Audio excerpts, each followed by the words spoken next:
Hare Krishna, boa noite.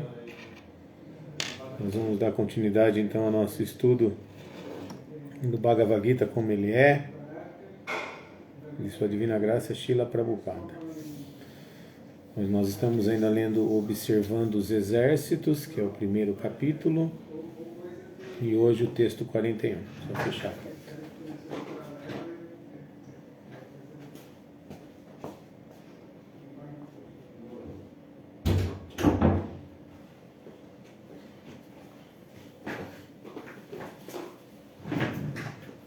Então, vamos lá. Vou fazer só a leitura do verso mesmo. Om Namo Bhagavate Vasudevaya. Om Namo Bhagavate Vasudevaya. Om Namo Bhagavate Vasudevaya.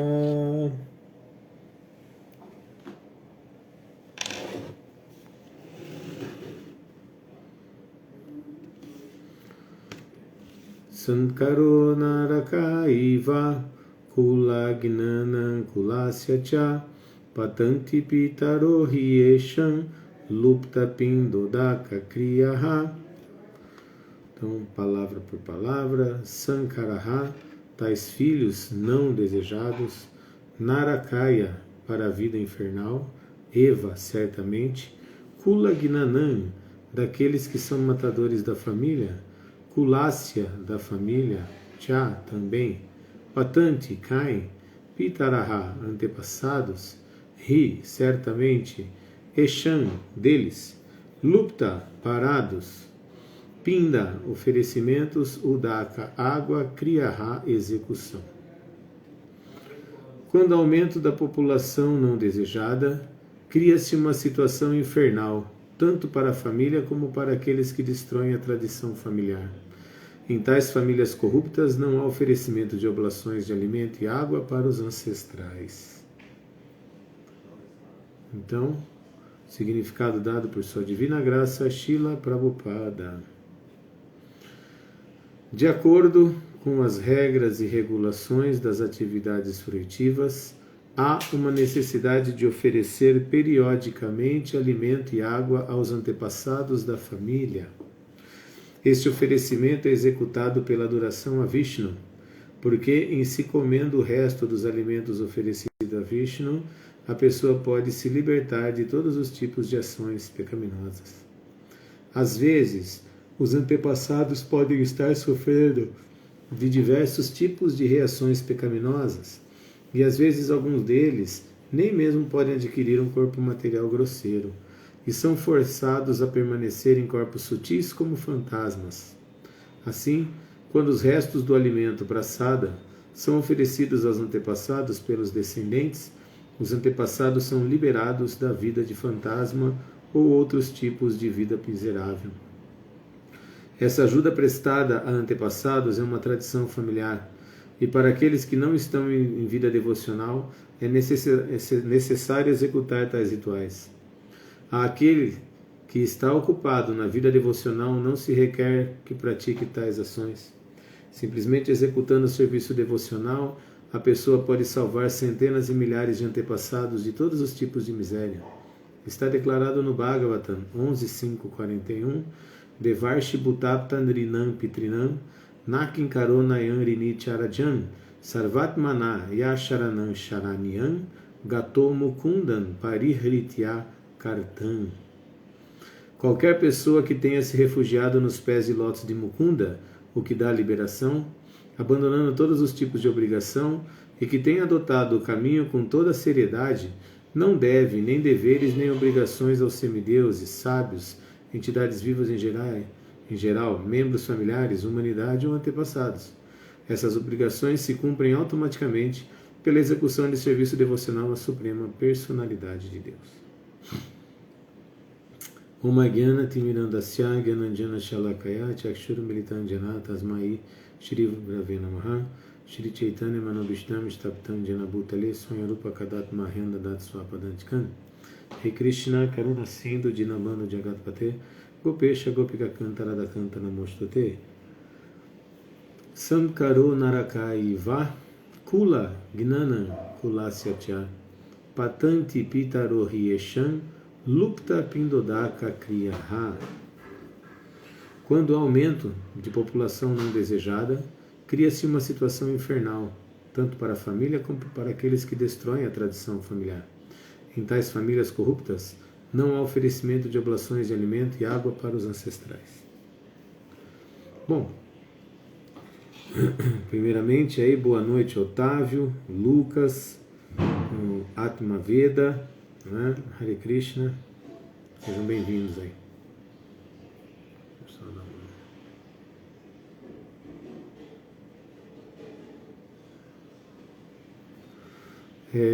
Nesse verso em específico, Arjuna ainda está reclamando com Krishna porque ele não quer lutar na batalha. Essa é a verdade. E aí, por ter muito conhecimento das regras e regulações ordinárias, né, a forma que uma pessoa tem de viver para poder conseguir bons frutos para a vida futura, então Arjuna está citando coisas muito importantes a se pensar, né? Ele está dizendo que quando ficam soltas as mulheres e os homens não estão junto das famílias, né? Começa-se relações íntimas entre pessoas de forma discriminada, né? Naquela época a situação era muito controlada, né? As pessoas, para terem vida sexual, precisavam estar vinculadas numa vida familiar, precisavam de alguns sanskaras, que a gente chama, né? Processo de purificação para poder praticar esse tipo de desejo de desfrute material dentro de regras e regulações. Quem fazia isso tinha filhos já um pouco mais purificados. Os filhos já vinham purificados desde do nascimento. Isso era comum na época de Arjuna, né? Mas quando se colocavam muitos familiares, homens, na guerra, né, deixando as mulheres desprotegidas, com pessoas que não eram homens não muito adequados junto a elas, né, porque os homens de boa índole, de boa fé e que estavam dentro da cultura védica estavam indo para a guerra, né? Então Arjuna cita que nessa situação todos os nascimentos começariam a ser nascimentos sem regras e regulações, e por isso então uma situação infernal começaria a ser criada no âmbito familiar, né? Então regras e regulações não existiriam mais. Vocês imaginam? Hoje ninguém segue regra e regulação nenhuma. As regras hoje, a lei, a ideia social de vida sexual hoje é muito diferente, é o sexo livre, né? E aí cria-se o quê? Prole indesejada. A gente chama de Varna Samkara, por isso que a primeira palavra aqui é Samkara, filhos não desejados, pessoas que engravidam sem o desejo de engravidar, né? E hoje a gente tem essa ideia do aborto até, né? Porque como eu não tenho desejo, eu mato essa pessoa, eu mato essa criança, né? Mas antigamente isso não existia, mas já estava, Arjuna já estava visualizando o nascimento de pessoas indesejadas que nasceriam já em modos inferiores, né, no modo da paixão e da ignorância, não teriam tanto conhecimento, e isso criaria caos na sociedade, pessoas sem inteligência espiritual, sem inteligência moral. O que a gente vê hoje é só isso, pessoas sem inteligência moral, né? E aí então Arjuna, justificando a não ter da guerra, ou não haver a guerra, ele diz isso: fazendo isso, a tradição familiar morreria, né? Em tais famílias corruptas não teria oferecimento de alimento e água para os ancestrais, né? E hoje a gente vê que não tem oferecimento de nada, né? Arjuna fala outras coisas, ele diz que quando os velhos, os mais velhos, né, são aniquilados da sociedade, perde-se também a sabedoria, né? Mas hoje a gente não dá mais valor à sabedoria dos velhos, né? E, em contraponto, os velhos não têm sabedoria. Hoje os velhos aposentam e ficam jogando truco ou jogando dominó nas praças, né? São pessoas que têm algum conhecimento material, mas pouca sabedoria espiritual, né? Pouco entendimento moral, de avanço moral. Não trabalharam isso na vida. E hoje, quando já não tem mais o seu trabalho, sua vida social, criam esse tipo de situação, né? Ficam meio que esperando a morte chegar, né?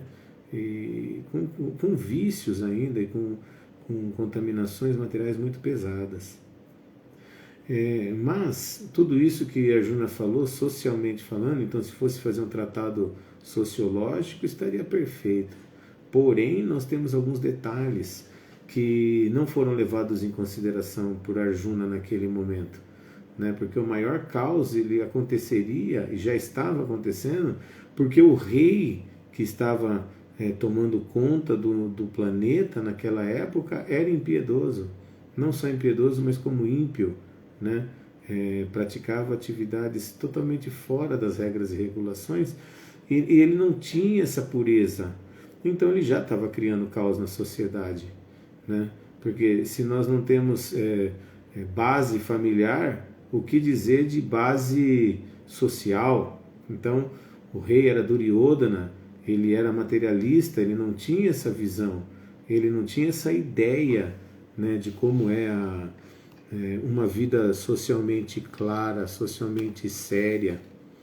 Então, o problema já estava instituído, porque Arjuna precisava recolocar a moralidade na sociedade naquela época.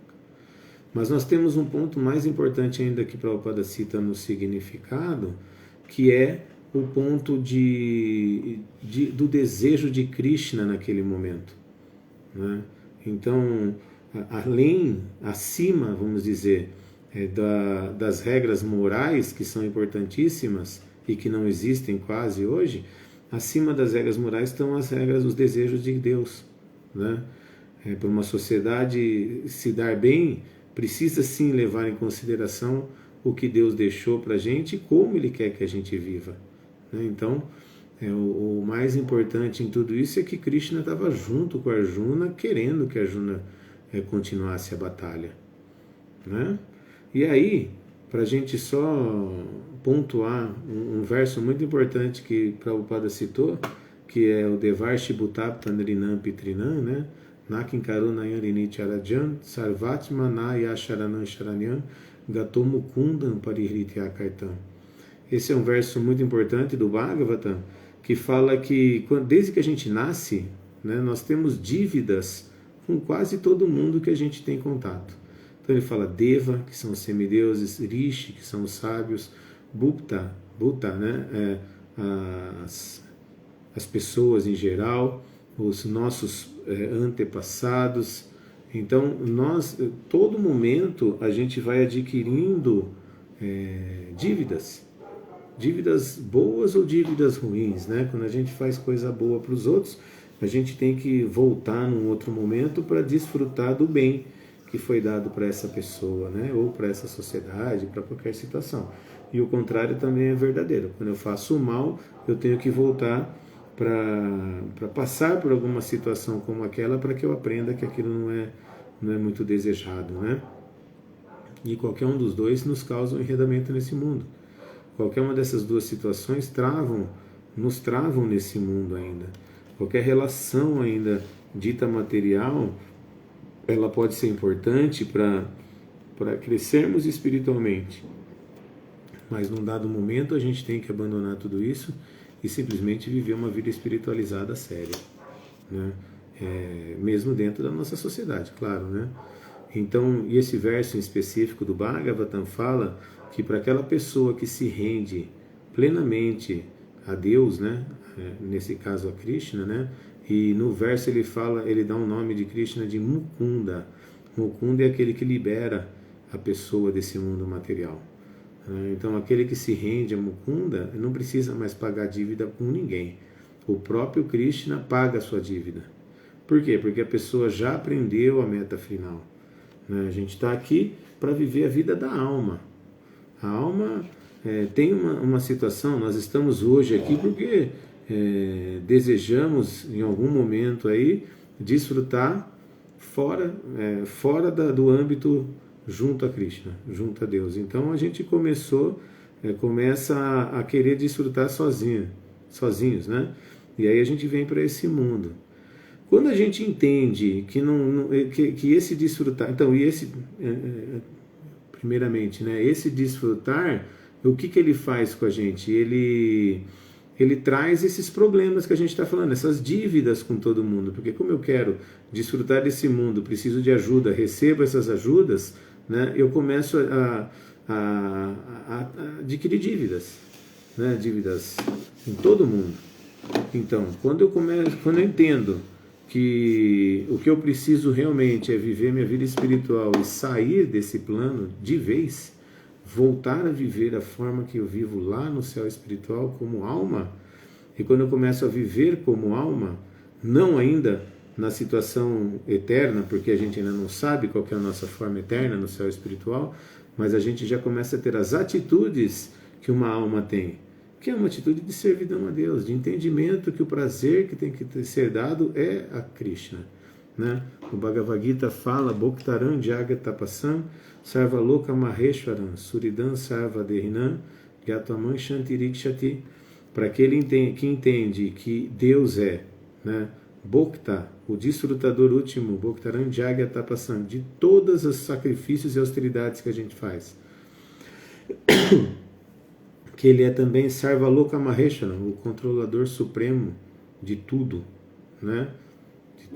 De todos os planetas, Sarvaloka Maheshwaram, e que ele é Suridam Sarvadehinam, o bem-querente de todo mundo, de toda entidade viva, né? Não só de todo ser humano, como a gente acha. Ele é bem-querente também dos animais, das plantas, né? De tudo que é inerte também. Ele é o bem-querente de tudo porque tem alma em todos os lugares. Então, aquele que entende essas três situações, de verdade, que vive em paz. Gyataman Shanti, ele vive em paz. Né?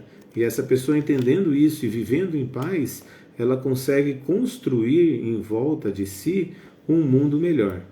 E aí, construindo esse mundo melhor, ele consegue também reconstruir seu entendimento espiritual, seu entendimento quanto a esse mundo.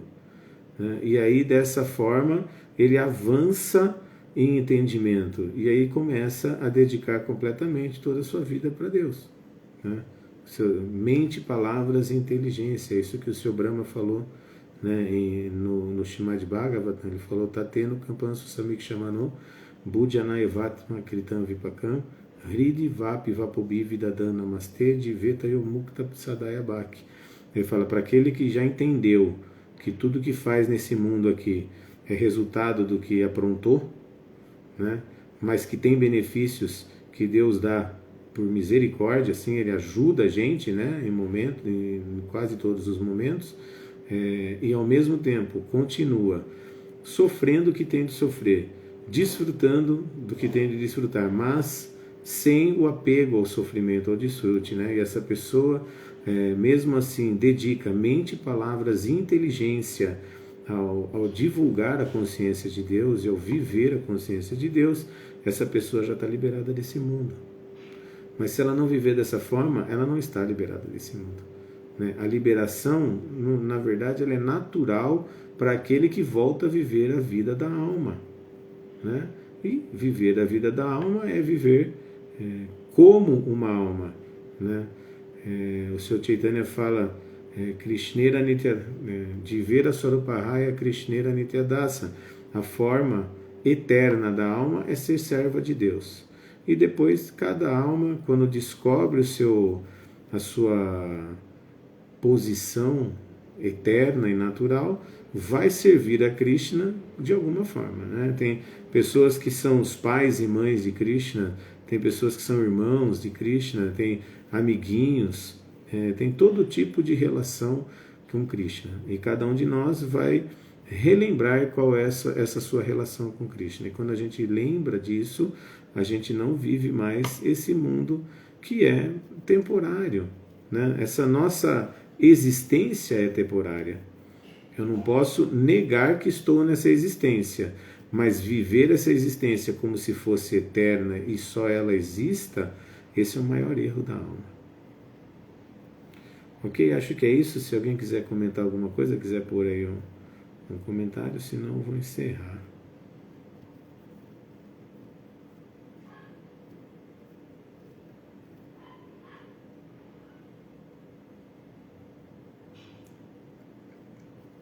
Então é isso.